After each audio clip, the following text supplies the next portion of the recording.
The Steelers had won 11 in a row against the Cincinnati Bengals. The Steelers at one time this season were 11-0, but of course, both of those facts are long gone, ancient history at this point. After the Bengals beat the Steelers 27-17 on Monday Night Football at Paul Brown Stadium. I'm Matt Gajtka with Mike Asti. Oh boy, Mike, where to start after this one? Because I think if you looked at the final 6 games, I know I did this, thinking, what's a sure win? It was tonight's game. It was the game at the Bengals, especially after Joe Burrow goes out with the season-ending knee injury. But it didn't matter. The Bengals with a run-heavy attack using, some QB reads even with the backup. Finley, Giovanni Bernard, also very good. But the big part of the story from the Steelers' perspective, one of the worst games that Ben Roethlisberger has ever played, especially in that first half. The Steelers trailed 17-0. They had not been shut out in the first half by the Bengals since 1990. They went 3-0 in their first 5 series, Mike. Everything that has gone downhill lately just compounded. And here we are at one time, the league's last undefeated team. Now a team that I don't think anybody in the AFC playoff field should fear at all in the first round of the playoffs coming up. No, I don't even know where we begin here because obviously it was an atrocity. We could have a competition of adjectives to describe how bad this game was for the Pittsburgh Steelers. And it's not even just about the scoreboard or the fact that they lost to now a 3-10-1 team without their superstar rookie quarterback. And Joe Burrow was tweeting along that, it'd be more fun to play. Well, he didn't have that much fun when he played against the Steelers, as this is a team that they play twice a year. They're very familiar with. And as they said on the broadcast, the Steelers franchise, which certainly includes some of these players throughout history and also before these players throughout history, owned the Cincinnati Bengals. Certainly Ben Roethlisberger does.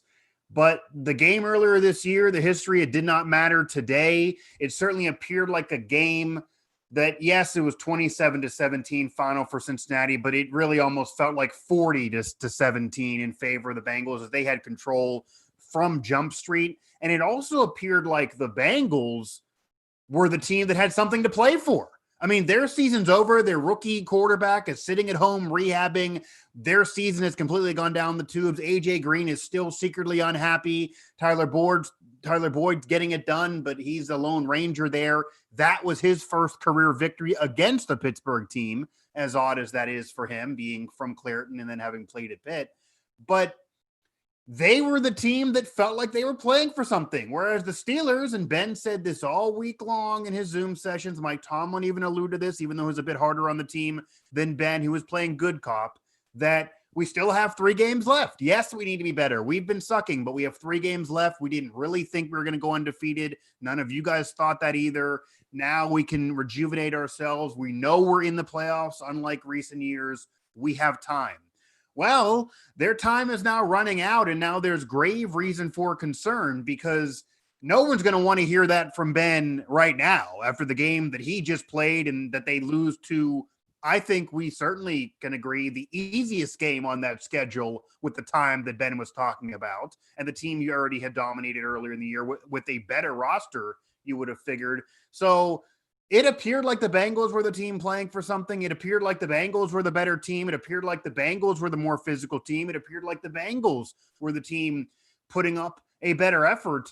And Matt, I would imagine Mike Tomlin is going to be borderline throwing a chair in the locker room if he can somehow do that social distance style, because he had said all week long nicely, we have not been the more physical team. We should be the more physical team. We have time to fix it. Ben agreed and said it's not just on the offensive line. It's on everybody. We can fix it. I don't know what they did during the week. I saw the clips. It looked like they were putting an emphasis in that direction, but it was not fixed. So I don't know if they overlooked the Bengals, who they usually own. I don't know if they thought they had so much talent they just would automatically fix it no matter how they put forth their effort in the game. I don't know what it is, but I think you hit the nail on the head too. It starts with the future Hall of Famer and Ben Roethlisberger. This is a quarterback-driven National Football League now. If you do not have a quarterback that is at least good enough for you to win a championship, you're not going to win that championship. We've seen talented defenses, talented teams with other great players not get it done if the quarterback flounders in this day and age. And earlier in the year, despite 38 years old, it appeared like Ben was good enough, at least for this year. Earlier in the day, he announced that he's going to play next year and finish out the contract. It's very ironic that news hit. So under the radar, Ben is coming back. So it's sink or swim still with Ben next year. And while I think everyone knew that you weren't going to have the level of Russell Wilson or Aaron Rodgers or some other quarterbacks out there, certainly not Patrick Mahomes or maybe even Josh Allen, but that Ben was good enough with how great this team was around him. Well, we get the receivers drop passes in recent weeks. They didn't have that problem today, even though they didn't have a great game. We get the defense has still been good, but has dipped a little bit, but still doing as much as they can. I think they had a solid game and certainly a solid second half.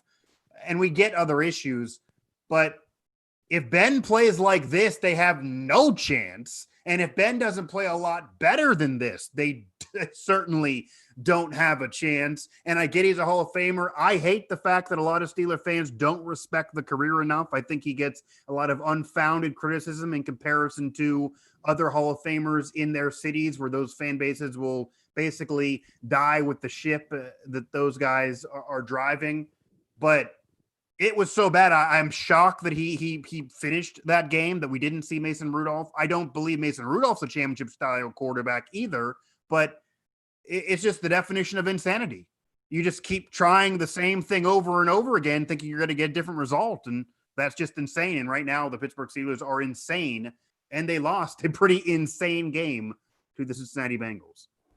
That's just the tip of the iceberg of what we're going to talk about tonight. A reminder, you can join us, and you already have joined us. Many of you have on the chat and also just watching.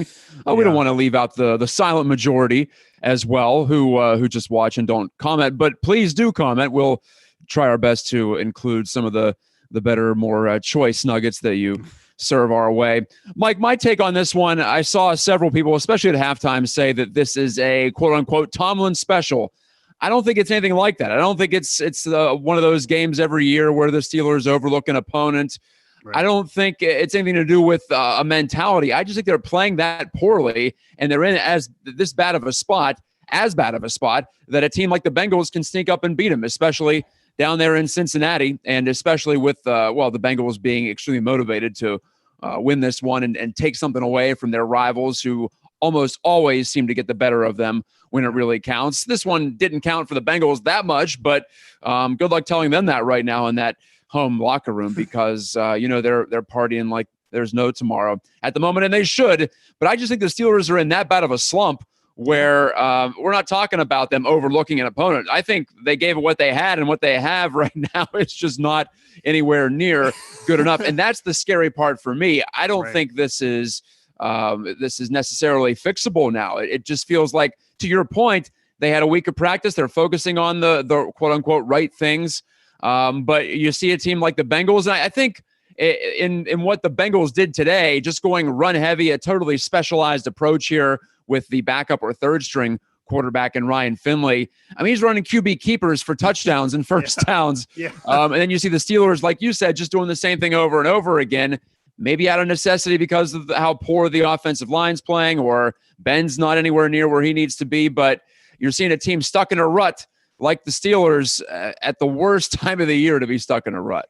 The Pittsburgh Steelers are stuck in a rut, to say the least. It's an understatement of the century, of the season right now, even in the wacky year that we're sitting in.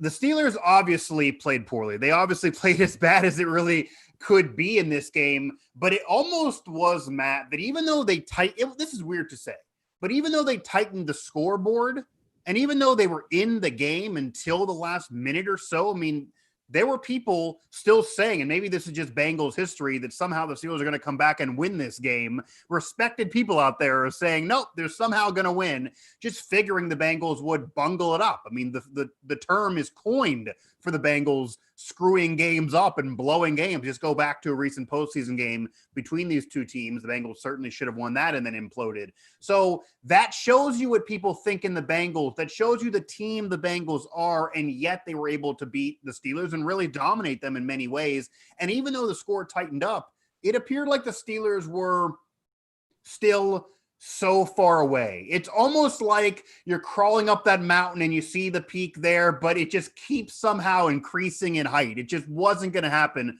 for the Pittsburgh Steelers, because even in the second half, once the offense started to click a little bit more, they were making boneheaded, weird decisions that, as much as Fickner's got criticized this season, as much as even Ben's got criticized or Tomlin gets criticized, it was decisions, Matt, that befuddled me to no end. Like, for example, Ben Roethlisberger, who, despite this poor game, which certainly was one of the worst games of his career, if not the worst, and certainly at the worst time with the way their season has gone and the fact that he announced he's coming back next year earlier in this same day, but he is a future Hall of Famer, which lost in this game because he played so poorly, Matt. He joined NFL history twice. He became one of 5 guys to have 5,000 plus completions. He became one of, I believe, 5 or 6 to have 60,000 passing yards. He's joining Favre, Peyton Manning, Brady, except Drew Brees, etc. And weirdly, Phillip Rivers is in there for some people who may underrate him historically. And that was great for his career. He's clearly a guy that's been able to get it done for you. And he's only one of a few of them that's won 2 championships or more and been able to have those individual numbers. But he literally, a couple plays after reaching that history, threw into quadruple coverage. I don't care if it's you and I in the backyard in a snowstorm at night where we can't see. I don't care if it's Ben Roethlisberger going to the Hall of Fame on Monday Night Football. There is no way in the world you should be throwing into quadruple coverage. You could be up by 3 touchdowns or trailing. I don't care what the play is called. We hear so much about how he has the ability to change course, that they trust him so much that he can, kind of be what Peyton Manning was in his prime and throw audibles out there if he doesn't like the play. Where was it then? How could he make that decision? It almost appeared like once it was bad, it then mentally unraveled for the Steelers. And the really only bright spot, which maybe you thought could turn things around momentum-wise, is Deontay Johnson was able to catch a couple critical balls, including a touchdown. Ben congratulating him. They slapped high fives. Ben then pointed to the sky. That felt like maybe they were going to turn it around to at least salvage the win. That was good for Deontay individually. But James Washington didn't get involved in this game at all, and he was the only guy catching balls the last couple of weeks. That made no sense. The very first pass of this game was a big deep ball that Ben wanted. It felt like he wanted to say, I can still do this. Shut up, national media. And what happened? Not on target at all. They're just going to keep on chirping because it was awful. And then, of course, the quadruple attempt at the end of the game. They set themselves up for disaster. I know this for a fact, Matt, as somebody who's covered this team for years in many different incarnations now. This team, from the top down, including the PR staff, they do not like it when the national media talks about them. They do not like it when they are on First Take. They do not want to be on Undisputed. I've been in the cafeteria where they are on those shows and somebody on the PR staff will turn the TV off. They do not want on the show. They are going to be on every segment tomorrow and going to be on a lot. So they did this to themselves. This was an easier game against a beatable team. They didn't get it done. You throw the tape in the garbage can. They have tons to fix. But like you, I think this team went from championship or bust, or at least Super Bowl appearance or bust, or at minimal AFC championship game appearance or bust, where it was a whole year of a conversation between the Steelers and the Chiefs, to the Bills felt disrespected. They're certainly in play there, but so are several other teams. And this Steelers team right now, it's going to be a playoff team, but it does not feel like it's even going to win a playoff game, let alone a deep run with how bad they're playing. And I don't see the running game being fixed. I don't see the offensive line being fixed. I don't see either one of those 2 segments getting healthier. I love the effort from TJ. I love the effort from Minka, but they can't do it alone. That defense is very, very injury riddled, and it's finally catching up to them. The receivers are finally catching balls. They're not dropping them, but they still aren't playing that well. And Ben, again, at the top, is just declining every week and was awful. And I don't think Mason Rudolph fixes it for you either, even though I would have liked to see him. So I do think it's pretty much doomsday right now, which is just shell-shocking to say, because weeks ago we were on together and basically saying, I don't know what else to say. It's championship or bust. They keep on winning. It's not pretty, but they keep on winning. They're somehow doing it. We have to hold them to that standard. It looks like maybe they deserved the criticism they were getting back then, and that they were a little overrated, and maybe they are the worst 11-0 team ever, because that's how they're playing right now. If they didn't like that criticism, change it. I go back to the Ravens game, the one they eked out and won at home. Right. And you heard members of the Washington football team talking after they beat the Steelers. They were the first team to knock off Pittsburgh this season, of course. And they were saying the Ravens figured something out. I forget who it was who said it, but there were a couple of Washington defenders who said something to that effect. And I think what the Ravens figured out is that we're just going to play close to the line of scrimmage, and Ben can't beat us over the top, whether it's his perhaps flagging arm strength or poor decision-making. And we saw both tonight, Mike. We saw him not able to put zip-on balls in key spots, even all the way to the very end, overthrowing James Washington with just a floater. Terrible pass, even though he was being pressured. But we've seen Ben jam that into a tight window before, and it's just not there right now for the 38-year-old. But you brought up the quadruple coverage a couple of times. He threw where he had no business throwing, and I think in both of those occasions, the Steelers actually were interfered with. Ebron the first time, Claypool the second time in the fourth quarter late. But there were just so many Bengals around the ball, the official wasn't going to give the Steelers the benefit of the doubt there. So that just tells you how bad the decision-making was. In a league that's always eager to call the DPI, the Steelers couldn't even get the DPI in a couple of those situations where you could argue that the receivers deserved it. 20 for 38 for Roethlisberger. He had negative yardage at the half. Just put that in perspective. That's never happened in his career. So his worst half of football, at least. And there were some sketchy ones, especially early in his career, even in the Super Bowl win against the Seahawks. In fact, it was kind of a similar stat line to tonight. But tonight, very different result. And this team feels about as far from the Super Bowl as can be right now. I brought it up early, but Ryan Finley, 7 for 13 pass attempts for an NFL team that wins. Very uncommon. You see that really win or loss, honestly. Giovanni Bernard, I was impressed. I think he's just put in some great work over the years for a lot of sad sack. Very Bengals underrated teams. For sure. Yeah, he's tremendous, and the line blocked well for him. But they keep trying to draft to replace him, and he still gets it done. Exactly. Yeah. And I know he only averaged 3.3 tonight, but he had some key slashing runs there when the Steelers were selling out to stop the run. And actually, on the positive side for Pittsburgh, there were a couple small ones. Benny Snell Jr. had some opportunities, and with James Conner out due to the injury, averaged nearly 5 yards per carry, and actually had some good runs out of the shotgun, which I was doubting the ability of this team to pull off, just starting from that dead stop. It's hard for a guy like Snell, especially, who you see as a downhill runner. I think we all should see him that way. But he made the most out of those situations. Deontay Johnson was pretty good. Chase Claypool, I thought, Mike, he made a play that was ready to change the game. A run and catch, mostly a run after the catch, early in that third quarter, just before the touchdown pass from Roethlisberger to Johnson, easily Ben's best pass of the night. There were some moments there in that third quarter. The Steelers scored 10 unanswered, but Ryan Finley goes in from outside 20 yards. I mean, it was just, if that doesn't put a bow on this one, I don't know what does, honestly. It was a weird night. Alan Saunders, who's covering the game for us, SteelersNow.com, look for his coverage there at the website in addition to the show after the fact. But he was saying all night, weird one, a lot of injuries, a lot of chirping from both teams. Pretty classic Steelers-Bengals game, in fact, in that regard. And, the sloppiness that we sometimes see in this rivalry matchup was much more on the Steelers side.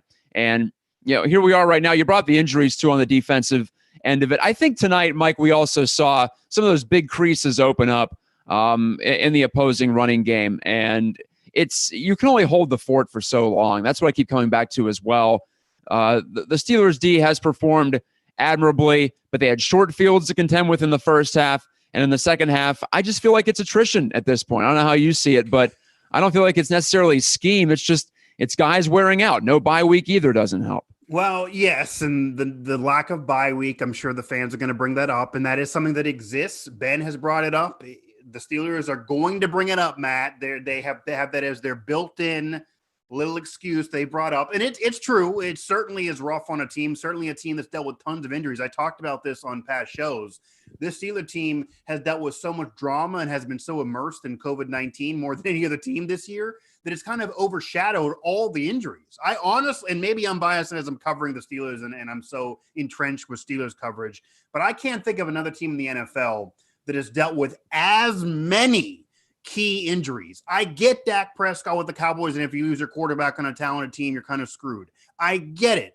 But the Steelers have lost a myriad of running backs. They've lost Deontay Johnson at different times this year, and half of the defense, include most stars, have missed games, and Bud Dupree missing the rest of the year is a critical loss to this team. That's what you're seeing when you're describing their creating gaps and the Steelers defense is getting worn out and they're not able to close every gap they previously were able to close. That's because TJ Watt is having to do what he had to do early last year before Bud Dupree emerged. I think, and I tweeted this, the Steelers look like early in this game and even late with Minka, that TJ Watt and Minka Fitzpatrick, the two superstar defenders who are both vying for Defensive Player of the Year the last couple of years, to me, Matt, right away I thought these two guys are playing angry. They're frustrated and angry with the criticism and how much has been on this defense. They want to single-handedly take this game over. They're playing angry against this third-string quarterback and this team, and they want to dominate and impose their will.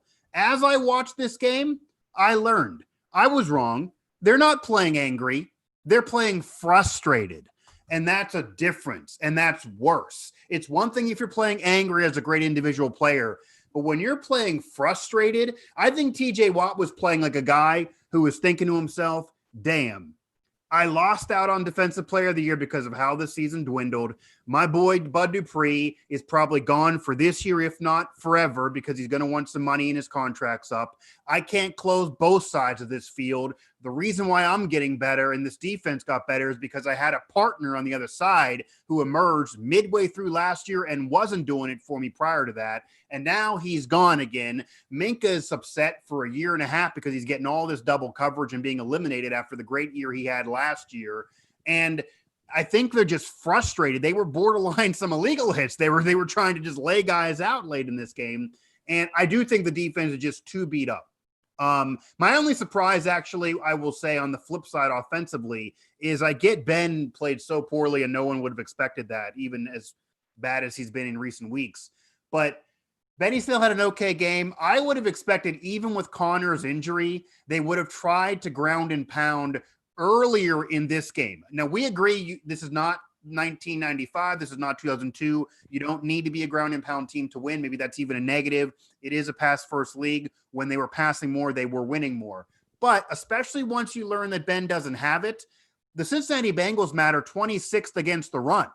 They can't stop the run. Try to run. I don't care who is there. That is a bad run defense. And I also do wonder, when you bring up injuries, what's going on with James Conner, because we did not learn that he was missing this game until earlier today. He played the week earlier. The week before that, he was dealing with COVID-19. He's missed now 3 out of 4 weeks. He did not get off the COVID list until 3 days after he could have legally, but he didn't get off, which, as you know, is just shell-shocking, because any of these teams in any of these leagues, when somebody can get off the COVID list, they yank him off the COVID list. It was weird he kept lingering there. So I don't know what's going on with Conner. He's been very weirdly handled this year. And I almost wonder if part of it is they're trying to protect him from the fact that so many said if he didn't get it done, they were just going to bring the hornet's nest of criticism at him. But he is just, I don't know, maybe they thought they could rest him in this game because this is a win. So if he's not 100%, rest him. I don't know what the thinking was. It's weird when we learn these things, and they are just so beat up. There's so many problems now. I don't know how you fix this. The thinking could also be that if you have these issues against the Bengals, how can you expect to beat Phillip Rivers and the Colts, who are a playoff team? How can you expect to beat the Browns, who are a playoff team with Baker Mayfield playing really, really well despite their injuries? They lose Ebron in this game, who was good earlier in the year but is now faltered, but still a security blanket for Ben at times. It's just obviously a really, really bad. I see we have a lot of chat activity, so I'd love to go to some of them, but I don't know. I mean, anyone with any suggestions, certainly feel free to offer, because there are many problems with this team, and I don't think it's fixable because of the situation, but I wouldn't be shocked if they could go ahead and beat the Colts or beat the Browns. But this had to be a win. If you lose out in the seeding by one game and you lose this game the way you played in this game, that's a bad taste in your mouth fans will not get over. And that's the same thing that's happened in recent years, losing to the Raiders or different teams that are out of the playoffs in years past to be a seed lower than they were those years. Now you have one of those bad losses with this atrocious loss to the Bengals. What's at stake right now for the Steelers? 2 games remaining. Mike just previewed those for you. Colts coming up at home, 1 p.m. on Sunday, the Heinz Field finale. Regular season finale, I suppose we'll see about the playoffs. And then the Browns up in Cleveland, the final weekend of the season. Could be for the division now because the Browns are just back by 1 game. And, of course, if the Steelers do end up losing to the Colts, then all the Browns have to do is beat the Jets, who are on a 1-game winning streak. But 1-13. What a world we live in. I mean, nonetheless. Yeah. Let's go to some of those comments in just a moment, because I do want to get some tidbits from the post-game press conferences. Alan Saunders tweeting out some things there. A Saunders PGH on Twitter. Ben Roethlisberger says frustration is high. High frustration is his phraseology here. Sure. Mike Tomlin said that he certainly hopes his team doesn't have very much confidence right now, and he was asked if the confidence was flagging. So that's Mike's take on it. Cam Hayward says he's disappointed in the defense in the third quarter because he felt like the team was coming back, and then they let the Bengals off the hook. The drive bled over into the fourth quarter, but the one we're talking about, the touchdown run there from Finley. Your comments in our live chat, they're on the right side of your device screen. Grant Nieport says it all. This might be the most apropos comment. I'm depressed. It's the first one in here. That I'm sure that sums it up for a lot of folks. Ed K says, what a pathetic showing. Tomlin needs to call it quits. We saw a lot of Mike Tomlin vitriol. And honestly, Mike, I can't disagree with a lot of it, just because, well, if you're going to give Tomlin and the coaching staff credit for getting the most out of the team early this season, then you have to downgrade him for what's gone on in the past 3 weeks, especially tonight against what should be an inferior team. But the terrifying part for me, and it should be terrifying for everybody out there, is that it didn't look like the Bengals were that far below, if at all below, the Steelers tonight. And they're not healthy either. So we talked about the Steelers injuries. No Burrow, right. I was actually a little bit nervous about this game with Burrow, thinking about it earlier this season. I was like, that game at Cincy's not going to be a tap-in, but I expected the hot shot QB to be in there for the guys in orange. Burrow was more active on Twitter than he certainly was on the field tonight. I saw that too. You see that little tweet about a minute ago? Yes, sir. Yes. That's the thing. The Bengals treated this game like their Super Bowl, which I got to say this too. And this is a Steelers post-game show. Talk about head coaches. Bengals media all week, because I try to tap into the opponent, we're talking about whether or not their head coach would stick around for next year, because as you know, in the NFL, these head coaches only get 1 or 2 years to figure it out. Even if you have a rookie that gets hurt, it's not fair, but he was basically coaching for his job. This team played their what's off for him, and I would not be shocked if this win keeps him at least to start next year as the head coach because of the injuries. You got to give credit to a Bengals staff, a Bengals organization, a Bengals PR staff. We've both been around bad teams. Matt, you covered the Pirates as on a beat in the past. How difficult it is to be able to, not even just as the head coach or the manager, but the GM, the water boy, the intern, the PR staff, the communication director, when you are out of the race for weeks, it is rough to go to that office and try your damnedest to do a game plan and really give it your all, because it is literally pointless and you might be fired the next day, win, lose, or draw. So you have to give the Bengals credit for showing up, putting a game plan together, treating it like their Super Bowl, even with their star quarterback out and all the injuries they've been dealing with all year, and putting a game plan together, exposing the Steelers' weaknesses, watching the tape from Washington, watching the tape from the Ravens, etc., and winning the game. But again, it's hard to defend anything with the Steelers. The only thing that annoys me about some Tomlin and Ben criticism, and it's all valid right now, obviously, is some people run amok and they try to make it out, well, Tomlin's been doing this for years. He should have been fired years ago, or Ben's overrated, or Ben doesn't belong with Brady and Manning, etc. They take it too far. I mean, those two guys are Hall of Famers. They deserve the respect for their careers. And earlier this year, people were saying Ben was an MVP candidate. People were saying Tomlin was a Coach of the Year candidate. Obviously, that's all gone. Neither one of them have ever won those individual awards, which maybe is telling. But they've been successful, and they're going to the Hall of Fame someday. But if they're not getting it done anymore, then you need to think about things. The Steelers are not going to fire Tomlin. They just don't fire head coaches. I, again, was shocked Ben finished this game. But I think the thought also is, which goes back to maybe the doomsday effect, that they saw what they saw with Mason Rudolph last year, Matt. They saw Duck, who's on the practice squad.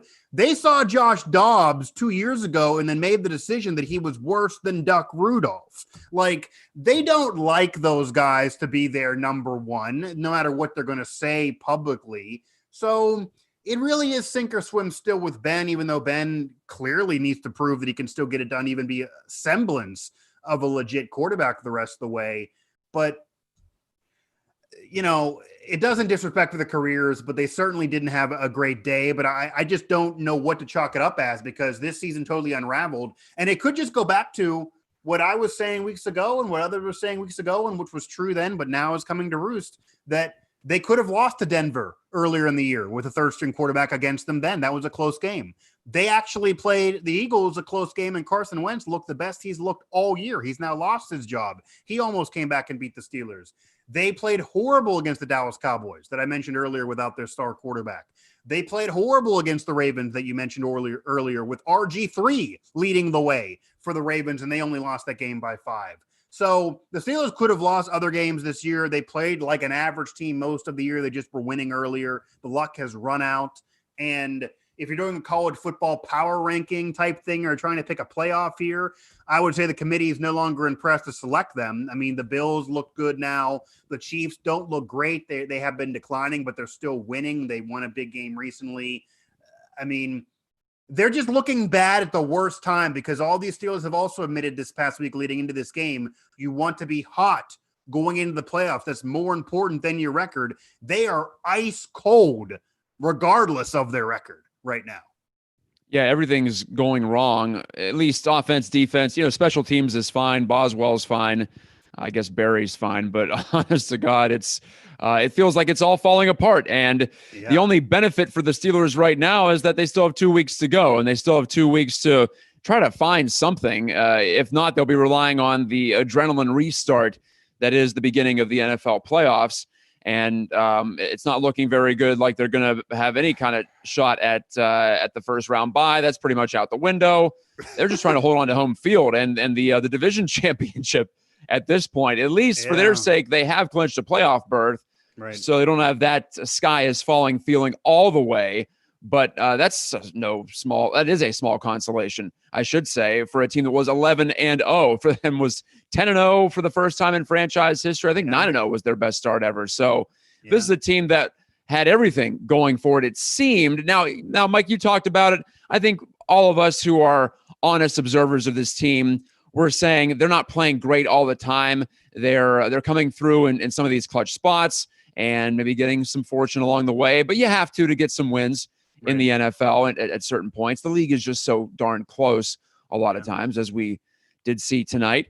But at the same time, I think it's a good reminder for everyone just to not be slaves to the results. And I know that it is a result-based business. Sports is, heck, life is. But the heck of it is we can't control the result directly. All we can do is control the process as human beings.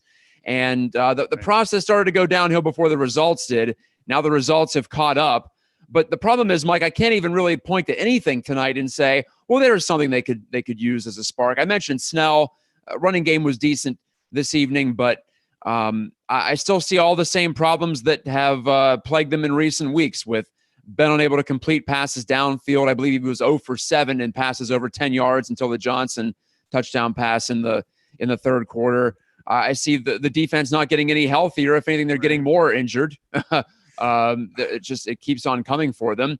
And Yeah. those are the two main issues right now, as far as I'm concerned, because the defense still has talent, and you see it when they have certain guys on the field, and when the planets do align, and that they can look somewhat like the unit we thought we were going to see coming into the season, personnel wise. But the quarterback issue, the offensive issue in general, it's a sticking point. It's a non-starter if you want to try to make a playoff run. Yeah.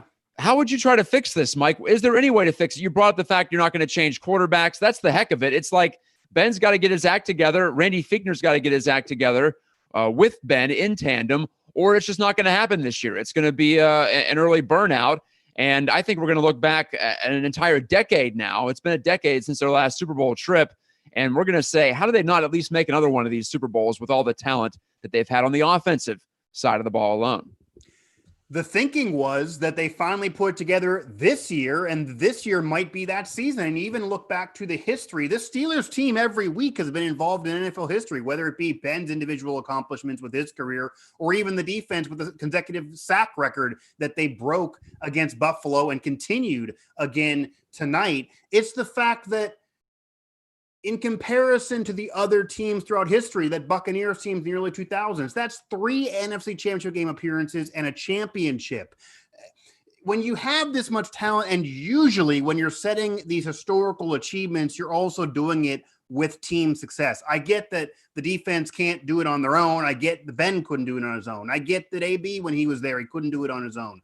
But it still is shocking to see so much talent there for so long and not get another appearance. To be fair, though, of course, it was still during the Tom Brady-Belichick dynasty that's kind of ended this year. The Patriots missing the playoffs, Brady kind of declining a little bit, even though the Bucs are winning, but he's gone. The Patriots were able to get in more Super Bowls and win a couple more, but they weren't really that great some of those years. They kind of were fortunate to bounce victories off of Steelers teams or other teams that kind of underachieved.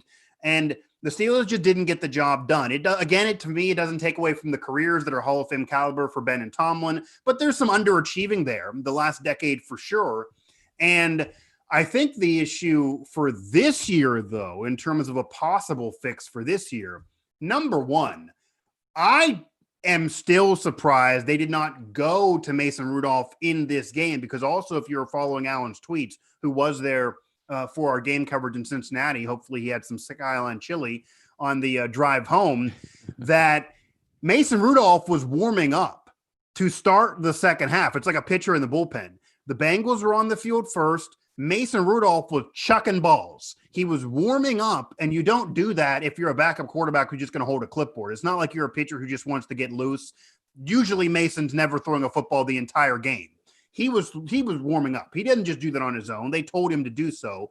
It turned out that he did not end up coming in, probably because soon after Ben did put together that drive to Deontay. Might have been the worst thing for the Steelers, because had that not have occurred, they probably would have put Mason in, and we could have at least seen Mason a little bit. But in all reality, regardless whether Mason Rudolph entered this game or not, this team is going to sink or swim with Ben Roethlisberger.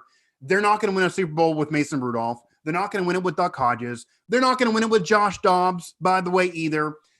I don't even think they're going to win it if they would sign Colin Kaepernick or something right now. But they're going to win it with Ben or not. It is Ben or bust the rest of this year. We can discuss the future later, even though Ben clearly wants to come back and give it a go again. But the rest of this year is sink or swim with Ben Roethlisberger. But, Matt, it doesn't matter the injuries to the defense.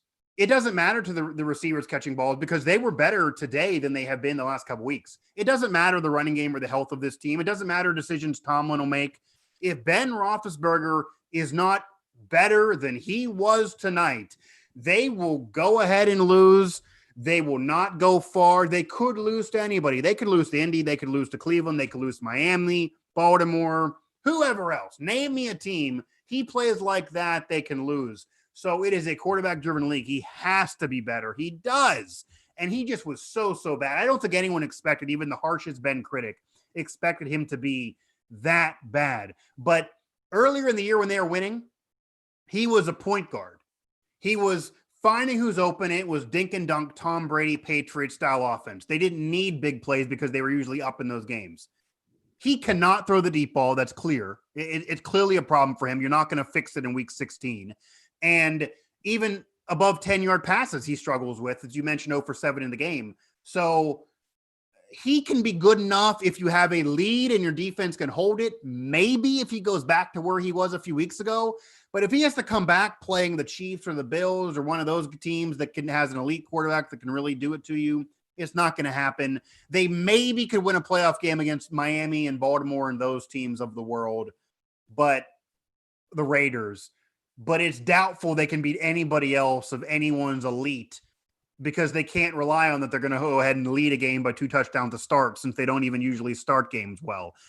I do think it's dire, and I don't really have an answer for how they fix it for this year, because even if they go to Mason, I don't really believe in him fixing the problem for you either. No, you said maybe we could have seen Mason tonight. I don't need to see any more of Mason Rudolph.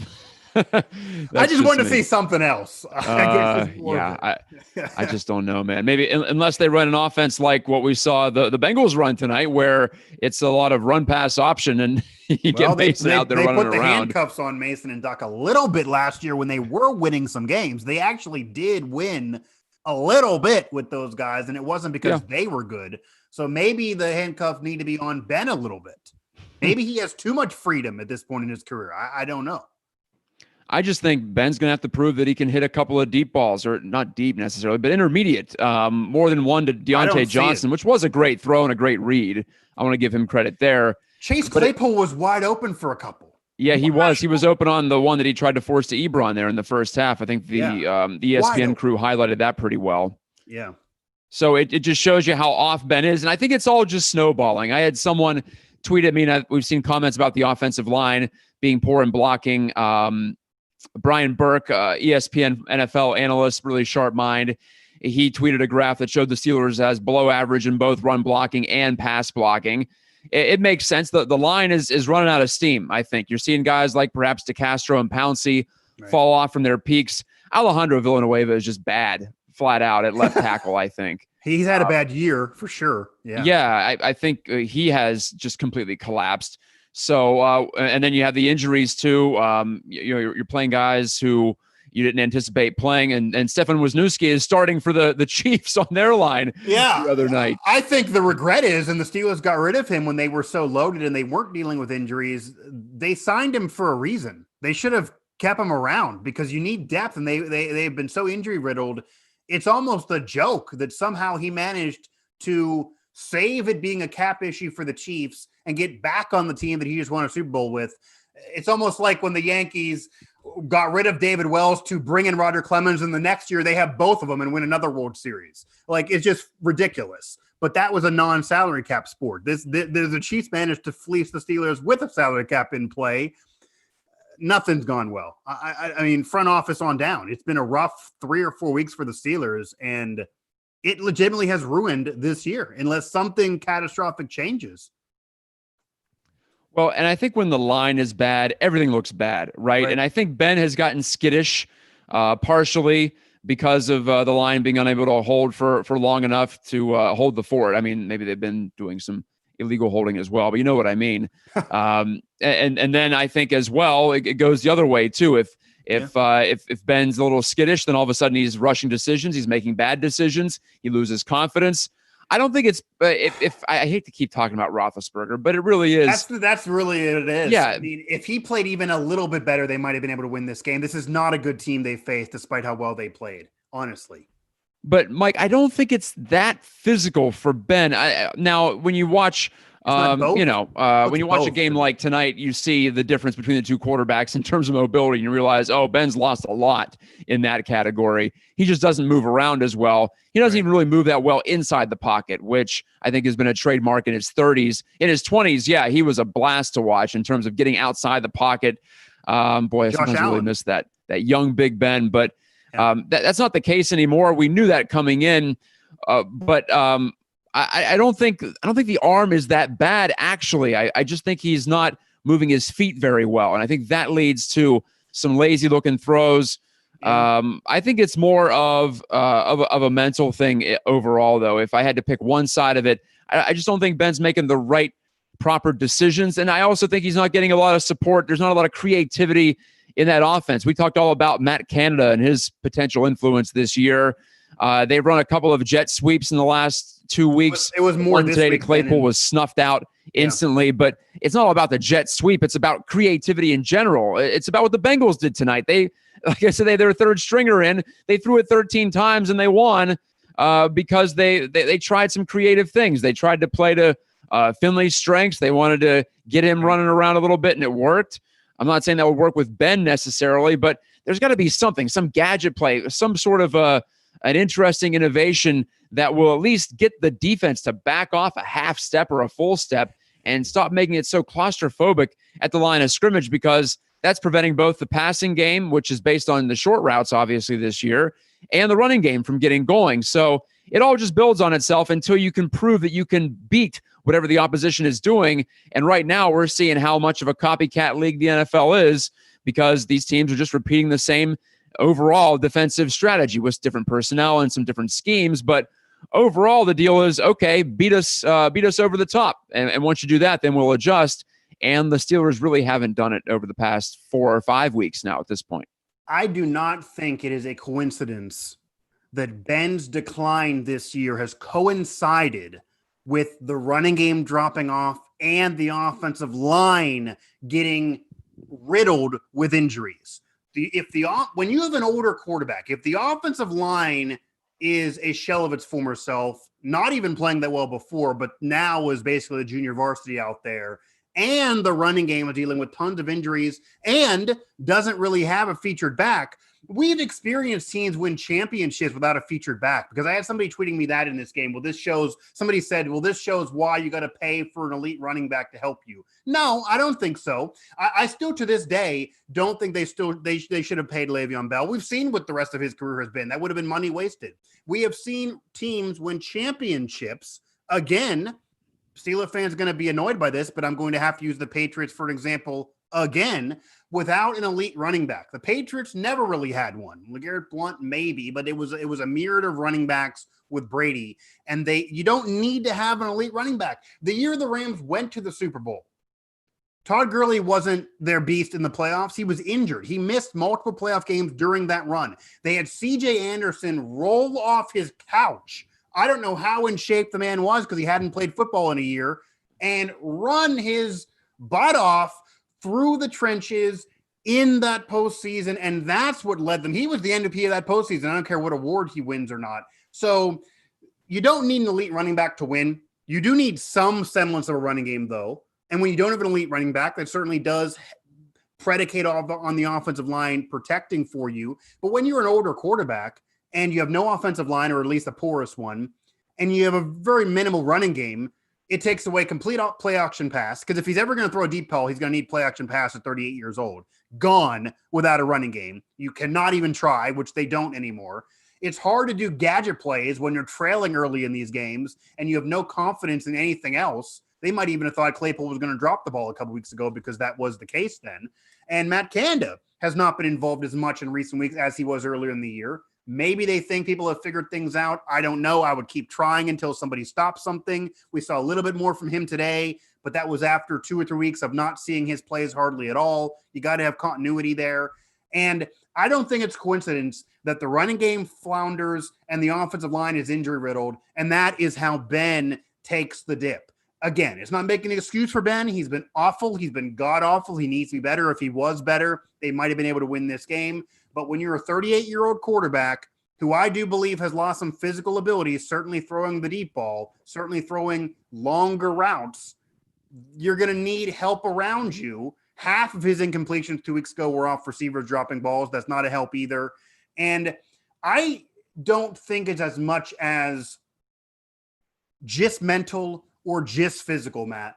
I think Ben Roethlisberger, and it's the negative of everything I just said, has lost it a little physically, also mentally. And if you would have told me before the season, which is going to kill Ben first, the physical or the mental, I would have said the physical, because the last couple of years, even earlier this year, he was now the AB year certainly was throwing tons of interceptions, but for the most part, he's been able to be efficient. And earlier this year, he was efficient. He was making the right decisions. And if that meant he only threw for 200 yards when they won, that was fine with him.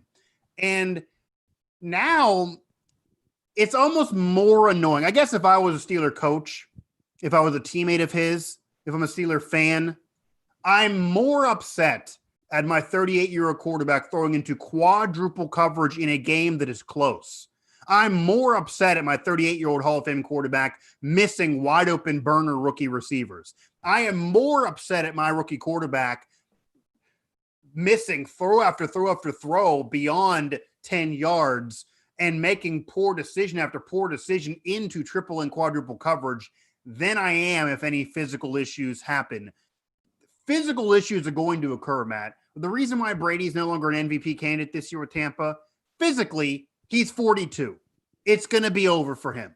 Physically, he cannot throw a bomb. He is struggling to find AB. AB burns down the field. He can't throw with a 30-something Hall of Famer anymore. He can do dink and dunks, and maybe it'll win for him. Maybe it won't. But when he dinks and dunks, he's efficient. He does not throw interceptions. Ben can't throw the deep ball, so he's moving into the Patriot dink or dunk offense and then dunking himself into interceptions and barely moving the chains. If you're going to be Tom Brady because you're older, you have to be efficient, and that's what's been lost, and that's what's so shocking. I cannot believe mentally is what's his biggest obstacle right now. It's almost like once his physical started to wane, mentally he got out of it altogether, and now he can't get back in there mentally. We were talking about Mike Tomlin earlier. Zach Taylor might have saved his job on the Bengals sideline, by the way, with this win. I know Steelers fans don't care about that, but Taylor's record through 2+ years was abysmal, and it still is abysmal, and the Bengals are still 3-10-1 right now, even after the victory. But that one probably felt like about 3 overall for Cincinnati, if not more, just based on who the opponent was and how difficult of a season it has been. They may not even get Joe Burrow back for the start of next season. So, they're reeling a bit, maybe even still from that. But you wouldn't be able to tell it from tonight. They were chirping. They were ready to go. And they were eager to stick it in the Steelers' face. And they did. The rare loss in the state of Ohio for a Ben Roethlisberger-led Steelers team as well. It doesn't happen very often, whether it's up at First Energy Field, Cleveland Browns Stadium, whatever you want to call it, or down at Paul Brown Stadium. The Escalooser was not in effect, partially because it's a very limited crowd right now. But the Bengals do win it 27-17. Just a few more things to tidy up here before we sign off for another week here on Pittsburgh Postgame on Pittsburgh Sports Live. Reminder, you can subscribe, also sign up for the notifications. It's all right there on the page, whether you are watching right now live, now past midnight here on the 22nd of December. I'm Matt Gajtka with Mike Asti, or via the archive version. We have plenty of opportunities to catch up on what we have for you, including Steelers post-game press conference. We had Cam Hayward, Ben Roethlisberger, Mike Tomlin. So, you'll see that on the channel as well, all here on Pittsburgh Sports Live and via SteelersNow.com too. Mike, Nick Farabaugh, who writes for SteelersNow.com and Pittsburgh Sports Now, he felt that Randy Fichtner called a decent game, at least according to him. He thought that there were some different schemes, some concepts, some deep balls that Ben should have hit, and the offensive line didn't do him any favors. But he thought the game plan was okay, and it was just mostly on Ben, which for me, well, yeah, that's a small consolation here, but not much of one. In fact, if the QB can't execute, I guess it's just a reminder that it doesn't really matter what the play calling is. You could have the combination of Bill Belichick and Bill Walsh back there, and it's not going to matter if you don't have the guy who's able to hit what he has to hit as an NFL quality quarterback. And Mike, I know that Ben said he's coming back next year, but if you're the Steelers, do you have to think about cutting him and absorbing all that dead money that's going to be on the salary cap? I know that the season's not over, so this is premature, obviously, but it's sports talk, so we can go there. Why not? One last dip before we sign off. I think everything's in play right now as far as Ben's future, whether he actually does come back, whether he decides himself to retire, or whether the Steelers say, you know what, thanks, but no thanks. We need to try to move on from this era because it's just not working right now, or not working anymore. Well, my former colleague at the Trib, and he's still with the Trib, Joe Rutter, he tweeted when we were all taking in the Ben news that Ben was going to come back, that Why is this even news? It would have been more surprising if Ben announced that he wasn't coming back. We all knew he was going to come back. Ben has basically said that he wanted to go for Lombardis, pluralized. It was weird timing, a game day. Maybe he thought, honestly, Matt, he might have thought this Bengals team is not good. I will announce I'm going to come back. We'll go ahead and beat the Bengals, and people will be okay with me moving forward, not realizing what was about to happen only hours later. It was certainly odd and weird and unfortunate timing for that announcement for Ben. I will tell you this. Obviously, that's tons of money to eat for the Steelers if they would want to eat it. I don't know how many better options are out there. There's certainly not somebody in the draft they're going to be able to draft. They're not going to be certainly drafting Trevor Lawrence. They're not going to be drafting Justin Fields. That's not going to happen for this team because they started off the year 11-0. Tomlin said it earlier in the year to Chase Young to his face.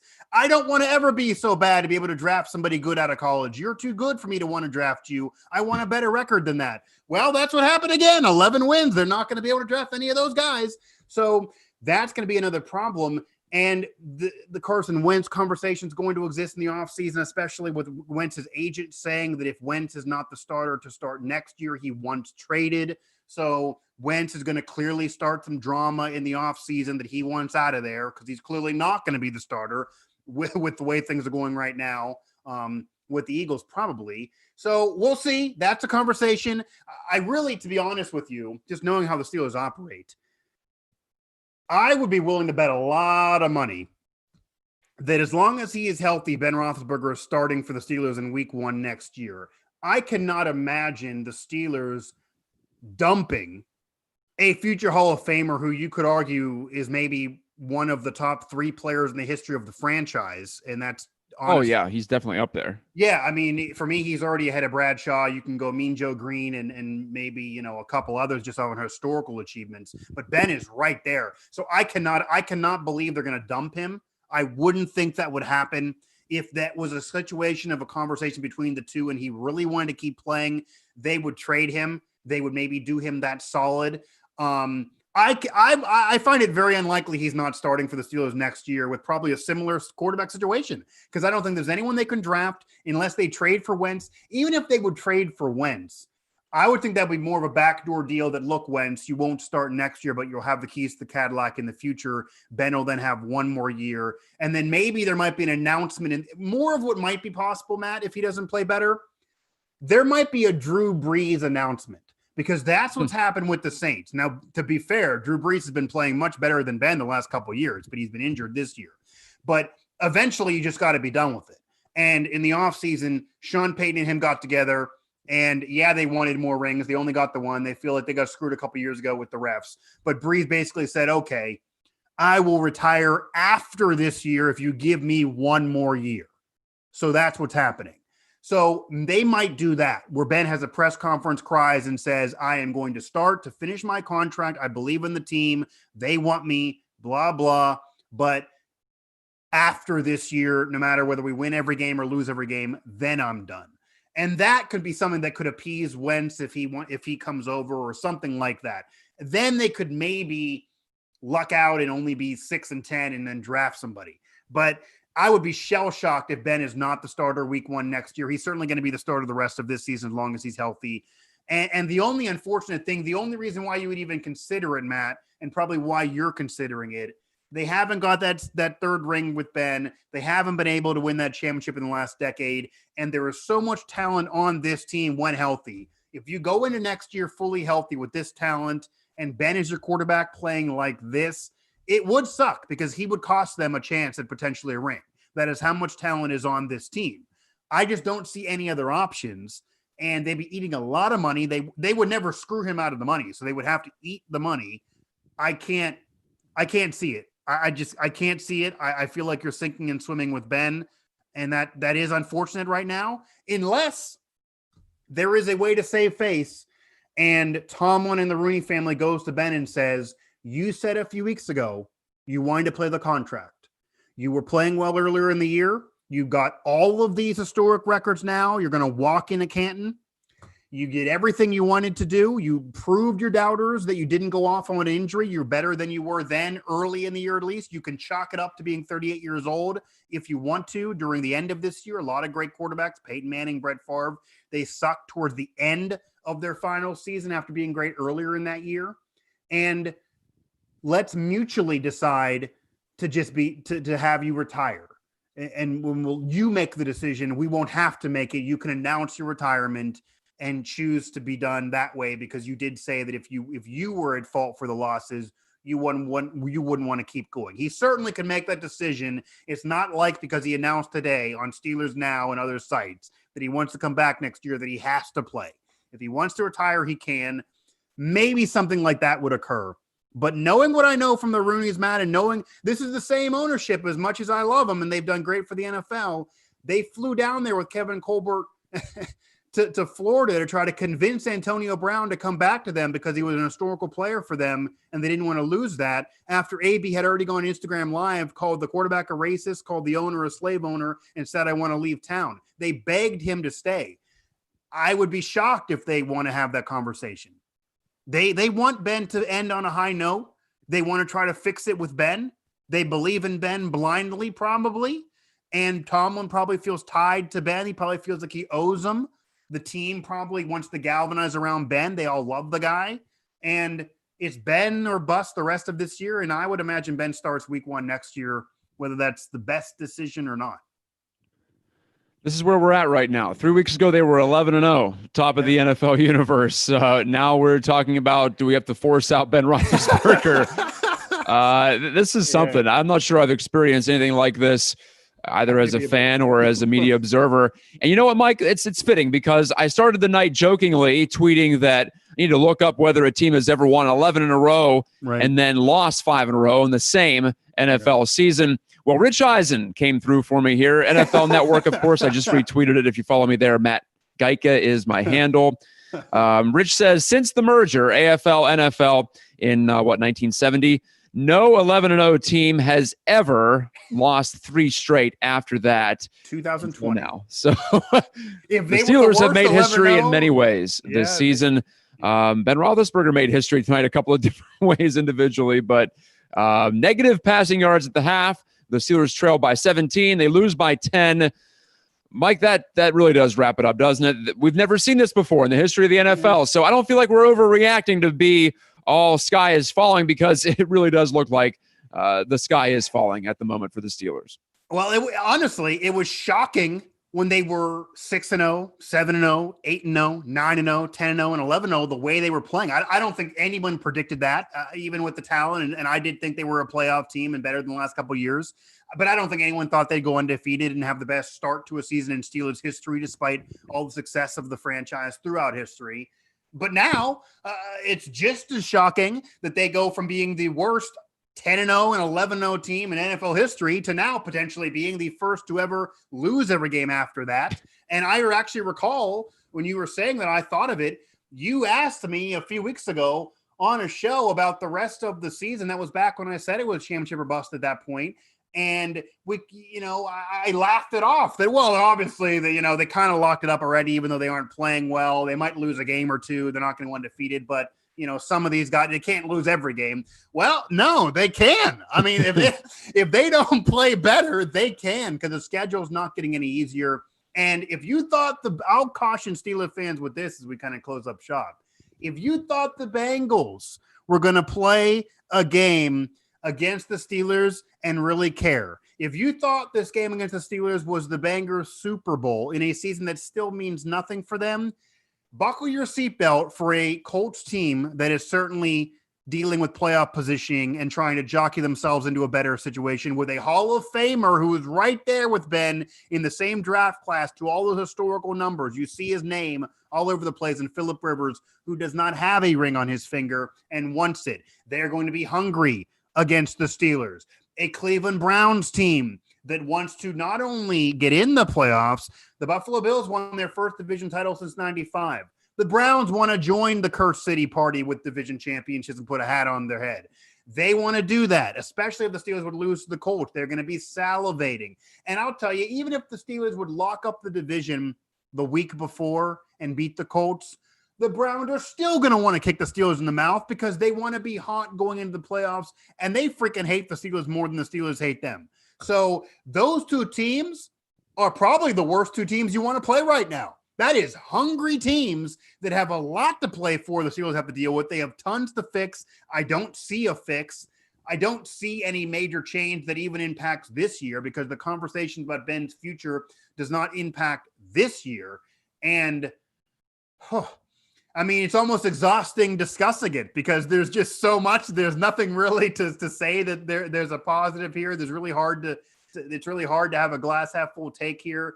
And the Steelers go from, it seemed like at minimum, a deep playoff run. They need the bye more than any other team in the league. They're not going to get the bye now. And everything they were mad at earlier in the year, it's their own fault.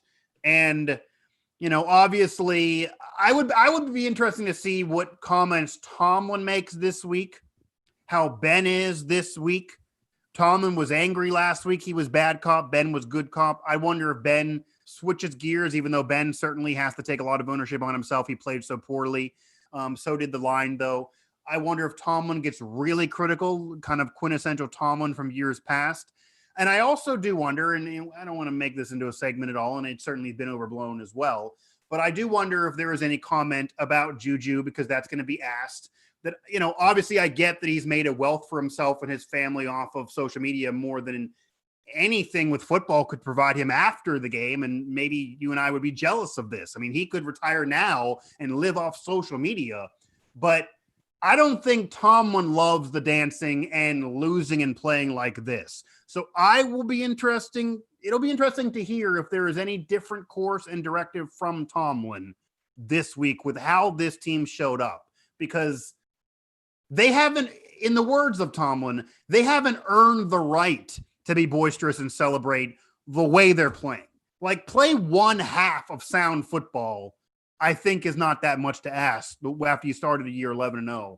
But there's not much to be happy about right now around Steeler Nation. I got to tell you, your doomsday takes, they're unfortunately pretty accurate. So we'll see. I guess I'll just leave it as a we'll see. But I would say they don't even just need to beat the Colts or the Browns. One of those games, they need to show up and prove something, even though the win counts the same. Because as we stand now, and they're not going to have that bye, they could lose to the Ravens, they could lose to the Dolphins, they could lose to the Titans, they could lose to the Colts, they could lose to the Browns. That's all those first-round opponents. Wouldn't shock me in the least they lost any of those games, and I don't care what's going on with the age of anybody or any injury or COVID. When you start 11-0, you got to win at least one playoff game. Matt, it's been almost 5 years since one playoff game has been won in a postseason. They didn't even win that one playoff game when they played Jacksonville, with the last time they were in the playoffs in a similar year like this with the hot start that puttered away. So that's a must, and I don't see how it happens with the way they're playing right now, but it does start and finish with Ben, and he will be the conversation all week long, as we both know. Well, at least the week will be one day shorter, since this was a Monday night game, of course. We'll see the Steelers back in action 1 p.m. against the Indy Colts. Phillip Rivers comes to town. He and his fellow class of 2004 draft pick Ben Roethlisberger will go toe-to-toe at Heinz. Final home game of the regular season for the Steelers. We'll have Steelers postgame here on Pittsburgh Sports Live immediately following. Mike Asti, Matt Gajtka. Also, thank you so much for following along, for contributing. What a lively chat it was. I'm just letting you guys talk tonight because you're obviously occupying yourselves. We've had plenty to discuss too. So don't take any offense if I didn't narrate a few more of your messages out there. So thank you for engaging. It's really made for an awesome post-game experience, even if the result wasn't awesome for most of you out there. Steelers lose their third in a row. They're 11-3, in danger of dropping out of first place in the AFC North. Who knows?